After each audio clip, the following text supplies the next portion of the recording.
Hola, hola y bienvenidos a este día domingo 28 de marzo del año 2021, edición número 87 para Lee conmigo la Biblia. Mi nombre es Andrea y te doy la bienvenida y por supuesto sumamente contenta y agradecida con todos los que escuchan, tienen este tiempo para compartir conmigo este maravilloso tiempo junto a la palabra de Dios. Nos hemos propuesto pasar los 365 días leyendo la Biblia. Así que nuevamente, agradecida con todos ustedes, vamos a iniciar como lo hacemos cada día con nuestro devocional del día de hoy.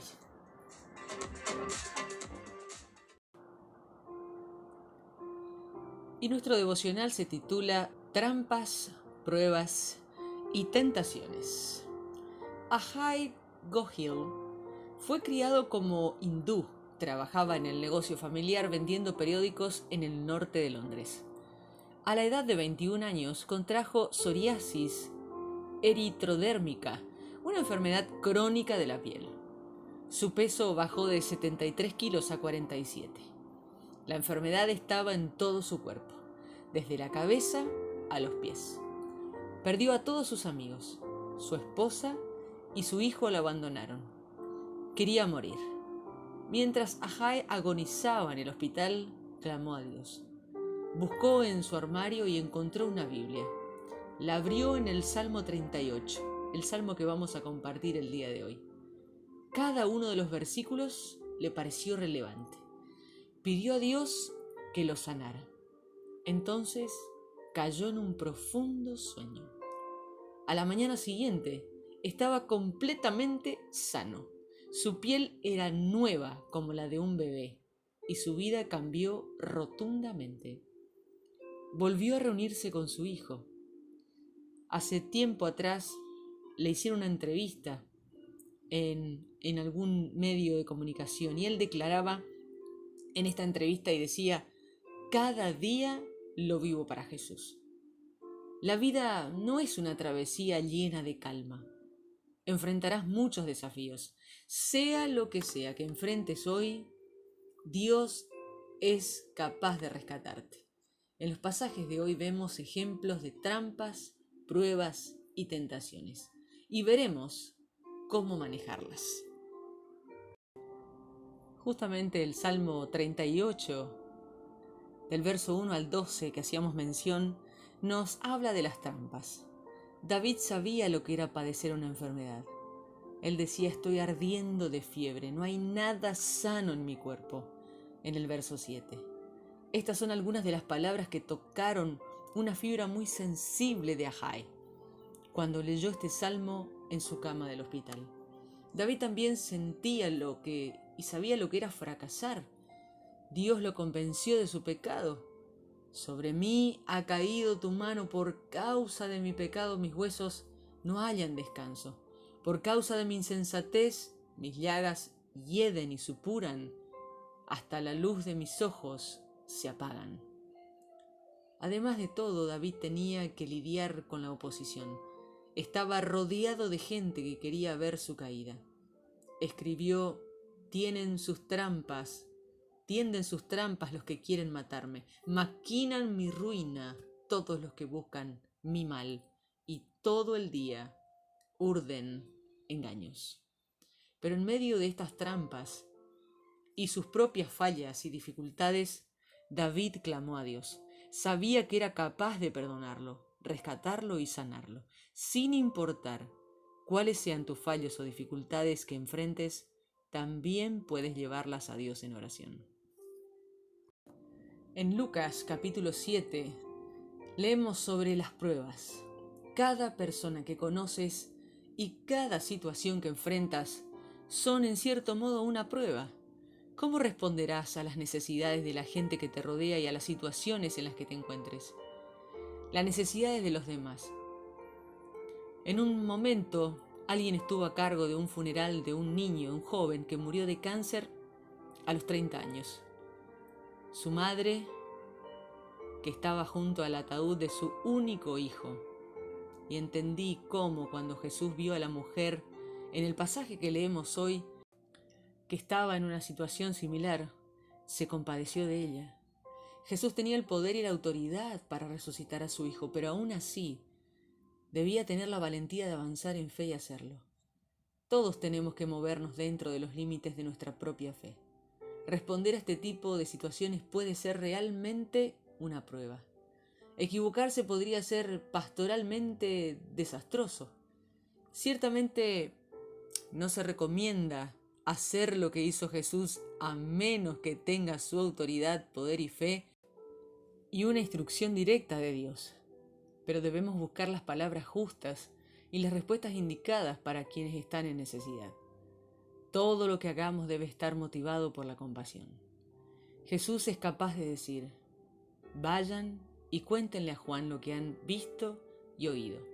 Los ciegos ven, los cojos andan, los que tienen lepra son sanados, los sordos oyen, los muertos resucitan y a los pobres se les anuncia las buenas nuevas. Puede que no seas capaz de decir todas estas cosas, pero puedes orar por los enfermos y ciertamente proclamar las buenas nuevas a los pobres. Las críticas. A pesar de que Jesús estaba haciendo algo extraordinario, maravilloso y transformando vidas, no era aceptado por todos. Los líderes religiosos de la época obraron rechazando así el propósito de Dios respecto a ellos, y levantaron falsas acusaciones contra Juan el Bautista y Jesús. La manera en que respondas a las críticas constituye otra prueba. Jesús dijo: porque vino Juan el Bautista, que ni come pan ni bebe vino, y ustedes dicen que tiene un demonio. Luego ha venido el Hijo del Hombre, que come y bebe, y ustedes dicen que es glotón y bebedor, amigo de gente de mala fama y de los que cobran impuestos para Roma. Jesús dijo que es casi imposible evitar las críticas. Como señaló Aristóteles, la única manera de evitar las críticas es no hacer nada, ni decir nada, ni ser nada. No importa lo que hagas. Algunas personas encontrarán errores, pero Jesús no se amedrentaba por las críticas. Él afirma: pero la sabiduría queda demostrada por los que la siguen. Quizás quiera expresar que, al final, la sabiduría y las acciones de Jesús serán probadas por los resultados. Según The Message, el mensaje, que es una traducción de la Biblia, dice: la prueba del budín está en el comer. Jesús y Juan el Bautista eran muy distintos, pero ambos eran hijos de la sabiduría. En el libro de Números leeremos sobre las tentaciones. Los acontecimientos que leemos en estos pasajes son una señal de advertencia. Como hemos visto, cuando Pablo escribe sobre las tentaciones, se refiere a esta sección del libro de Números y dice: lo que está escrito aquí es una advertencia. Todo esto le sucedió a nuestros antepasados como un ejemplo para nosotros y fue puesto en las Escrituras como una advertencia para los que vivimos en estos últimos tiempos. Así pues, el que cree estar firme, tenga cuidado de no caer, dice 1 Corintios capítulo 10, versos 11 y 12. ¿De qué se nos advierte? ¿Cuáles son estas tentaciones? La número 1, hechicería. La hechicería, a veces traducido como adivinación, significa volverse a los poderes mágicos sobrenaturales que no vienen de Dios para encontrar algo o hacer que algo ocurra. Hoy vemos el uso de los horóscopos, cartas de tarot, adivinos, tablas Ouija, quiromancia y demás. La gente quiere saber lo que ocurre y especialmente en épocas de crisis se vuelven hasta hacia estos métodos que están mal. La vida de Balaam fue una mezcla curiosa. Por momentos fue capaz de obrar bajo la inspiración del Espíritu de Dios y expresó una de las profecías mesiánicas más grandes. Él dijo: una estrella saldrá de Jacob, un rey surgirá en Israel. De Jacob saldrá un soberano. Jesús se describe a sí mismo como la brillante estrella de la mañana en el libro de Apocalipsis capítulo 22, verso 16. No obstante, Balaam es condenado en el Nuevo Testamento. Aquí vemos el porqué. Era un hechicero. Normalmente recibía dinero por sus conjuros y había sido remunerado con creces por su brujería. Los momentos en que operaba bajo el Espíritu de Dios fueron excepcionales. Fueron ocasiones cuando no recurrió a la hechicería, como otras veces. Lo segundo que vemos es la inmoralidad. El pueblo cayó en inmoralidad sexual. Mientras los israelitas acampaban en Sitín, comenzaron a prostituirse con las mujeres moabitas.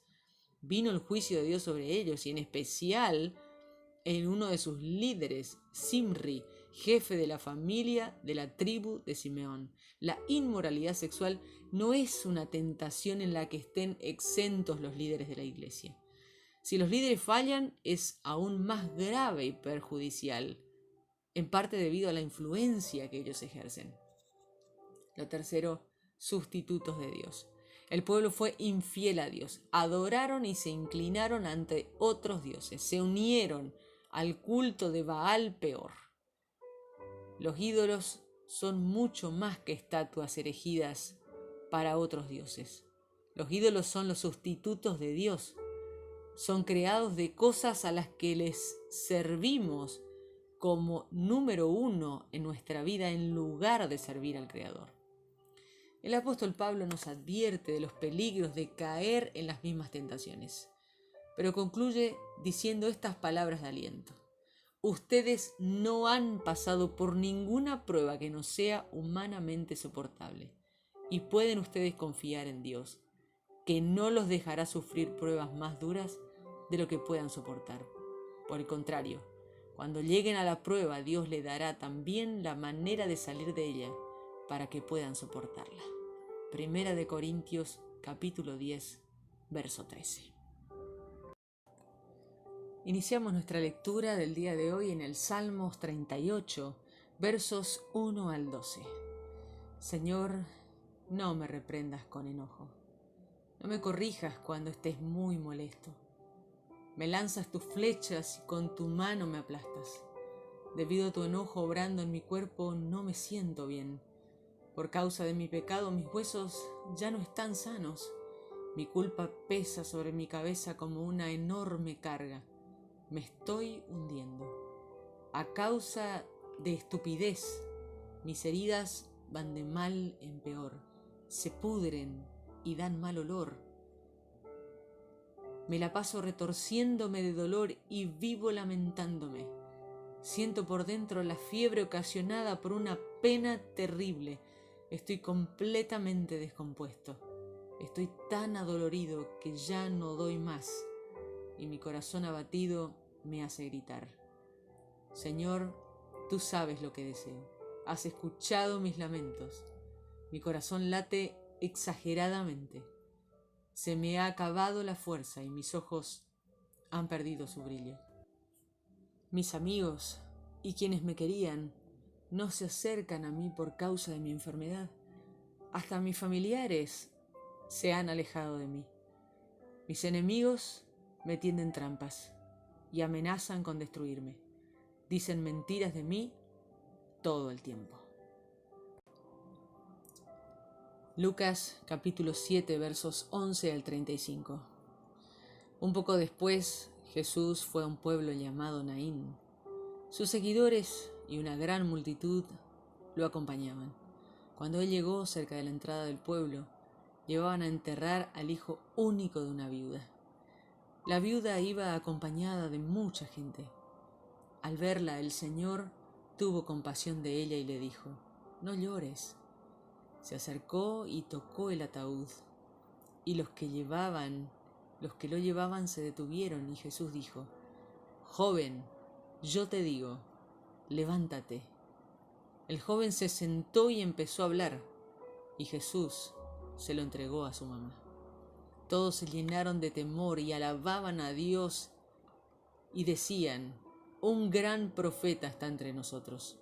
También decían: «Dios ha venido a ayudar a su pueblo». Esta noticia se divulgó por toda Judea y sus alrededores. Los seguidores de Juan fueron y le contaron a él todo lo que había pasado. Entonces Juan llamó a 2 de ellos y los envió a preguntarle al Señor: ¿Eres el que iba a venir o debemos esperar a alguien más? Los enviados llegaron hasta donde estaba Jesús y le dijeron: Juan el Bautista nos envió a preguntarte lo siguiente: ¿eres el que iba a venir o debemos esperar a alguien más? En ese momento Jesús sanó a mucha gente que tenía enfermedades, dolencias y espíritus malignos, y les dio la vista a muchos ciegos. Entonces les contestó: vayan y cuéntenle a Juan lo que han visto y escuchado. Los ciegos ven, los cojos caminan, los leprosos son sanados, los sordos oyen, los muertos resucitan, y a los pobres se les anuncia las buenas noticias. Afortunado el que no dude de mí. Después de que los mensajeros de Juan se fueron, Jesús comenzó a hablar a la multitud acerca de Juan. ¿Qué salieron a ver al desierto? ¿Hierba azotada por el viento? Sino, ¿qué salieron a ver? ¿A un hombre vestido con ropa fina? Escuchen, la gente que se viste con ropa elegante y vive de lujo habita en palacios. Entonces, ¿qué es lo que salieron a ver? ¿A un profeta? Sí, les digo que Juan es más que un profeta.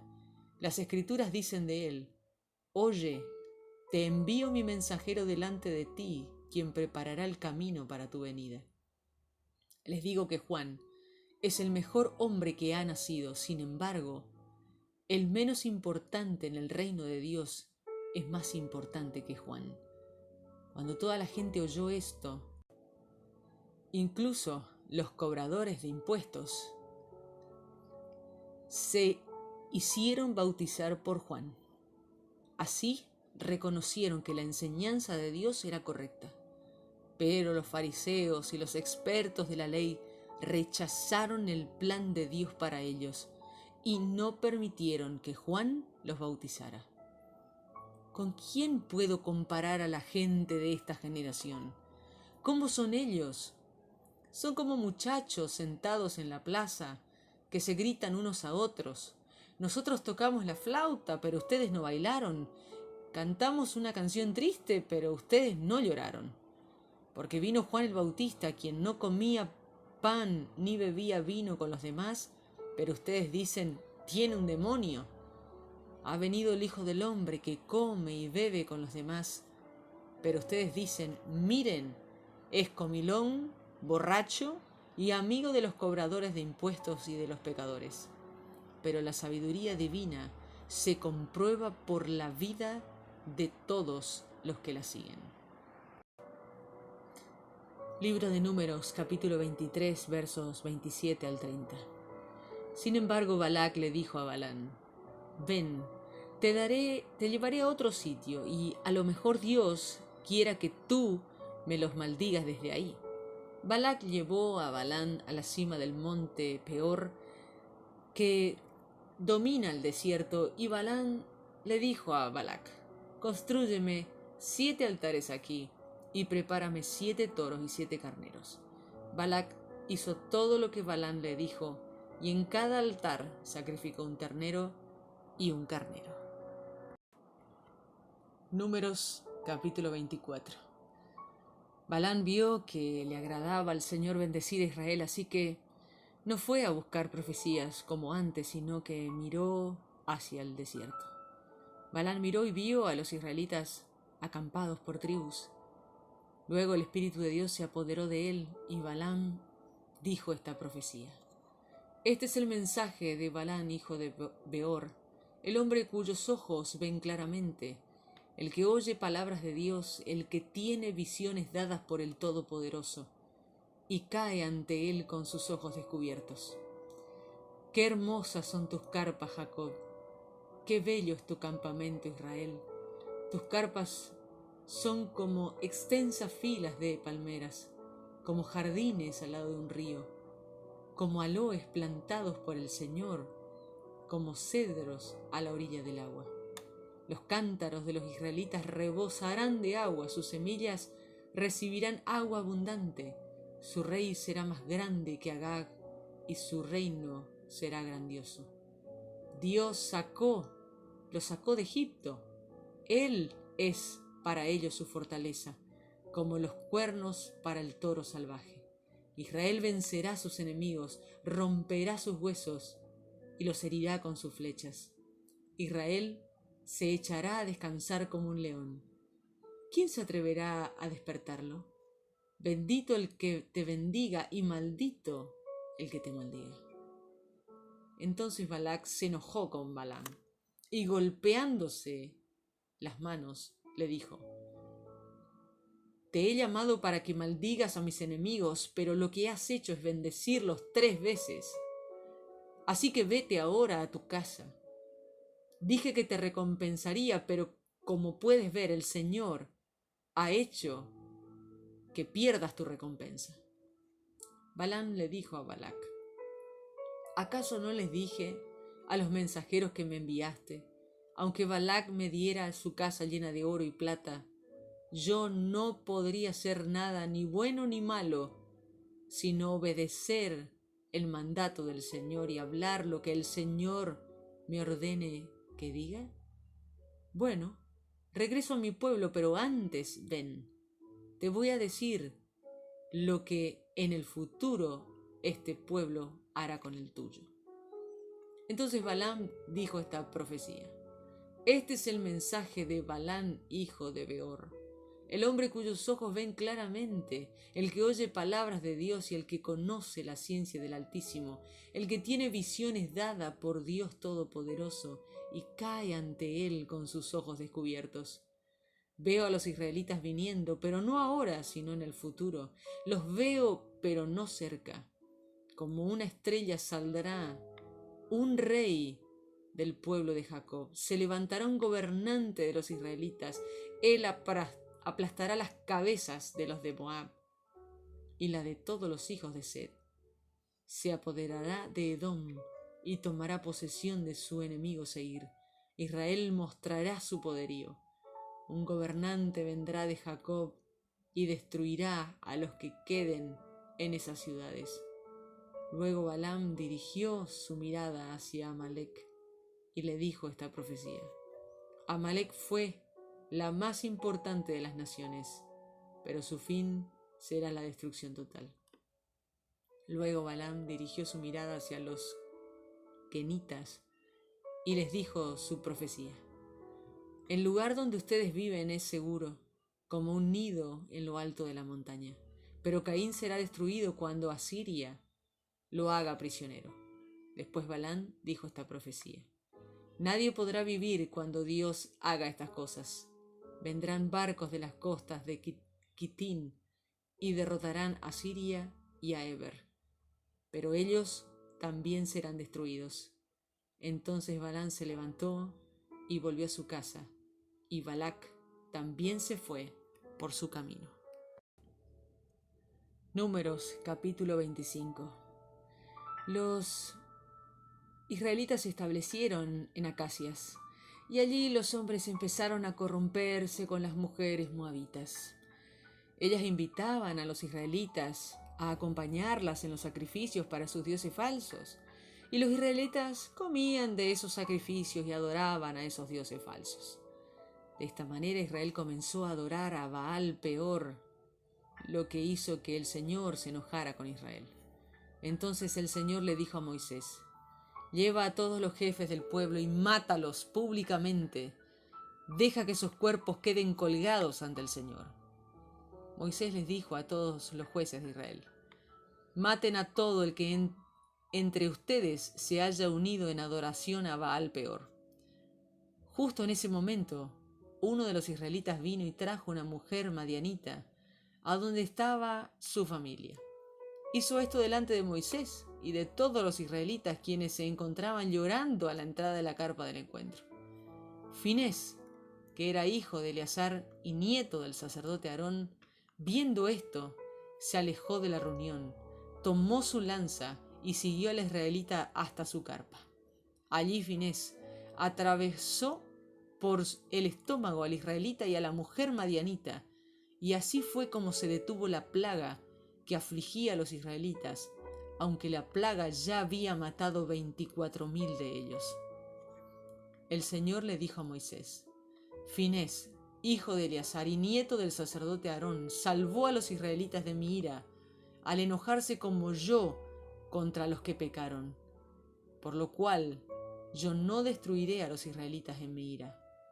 Así que dile a Finés que yo hago este pacto de amistad con él. Yo le entrego el sacerdocio para siempre a él y a sus descendientes, porque se indignó en favor de su Dios e hizo purificación de parte de los israelitas. El nombre del israelita que fue muerto junto con la mujer madianita era Zimri, hijo de Salu y jefe de una familia de la tribu de Simeón. El nombre de la mujer madianita que murió era Cosbi, hija de Sur, el jefe de una familia de Madián. El Señor le dijo a Moisés: ataquen y maten a los madianitas, porque en Peor ellos los atacaron a ustedes con sus engaños, como en el caso de Cosbi, la hija de un jefe madianita, que fue muerta en el día que la plaga vino a Israel, por lo que pasó en Peor. Números capítulo 26, versos 1 al 11. El Señor le dijo a Moisés y a Eleazar, hijo del sacerdote Aarón: hagan un censo de todos los israelitas por familias, en que se registren los hombres de 20 años en adelante, aptos para el servicio militar. Moisés y el sacerdote Eleazar hablaron con los israelitas en las llanuras de Moab, a la orilla del río Jordán frente a Jericó. Les dijeron: hagan un censo del pueblo, censen a todos los hombres de 20 años en delante, tal como el Señor le ordenó a Moisés. Los israelitas que salieron de Egipto fueron los siguientes.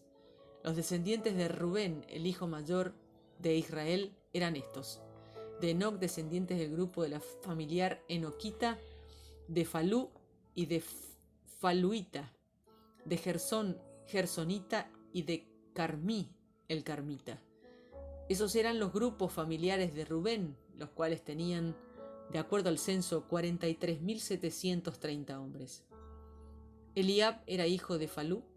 Los hijos de Eliab eran Nemuel, Datán y Abirán. Estos dos últimos fueron los mismos Datán y Abirán que habían sido elegidos por la comunidad, pero que se rebelaron contra Moisés y Aarón.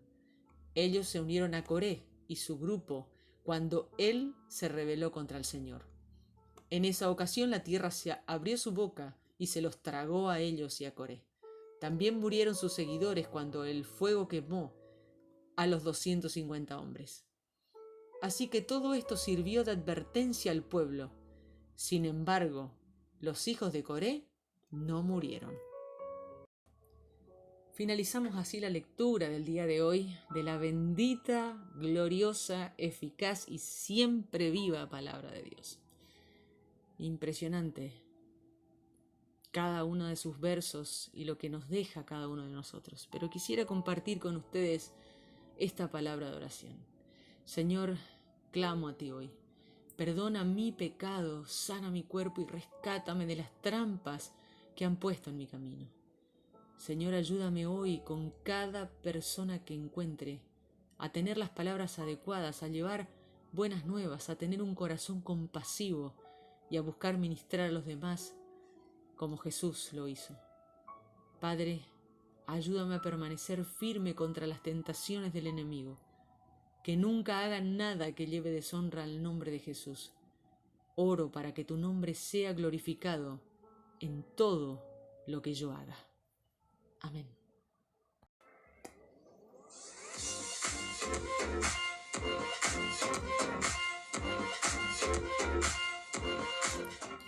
Y llegamos al final de otra edición de Lee conmigo la Biblia.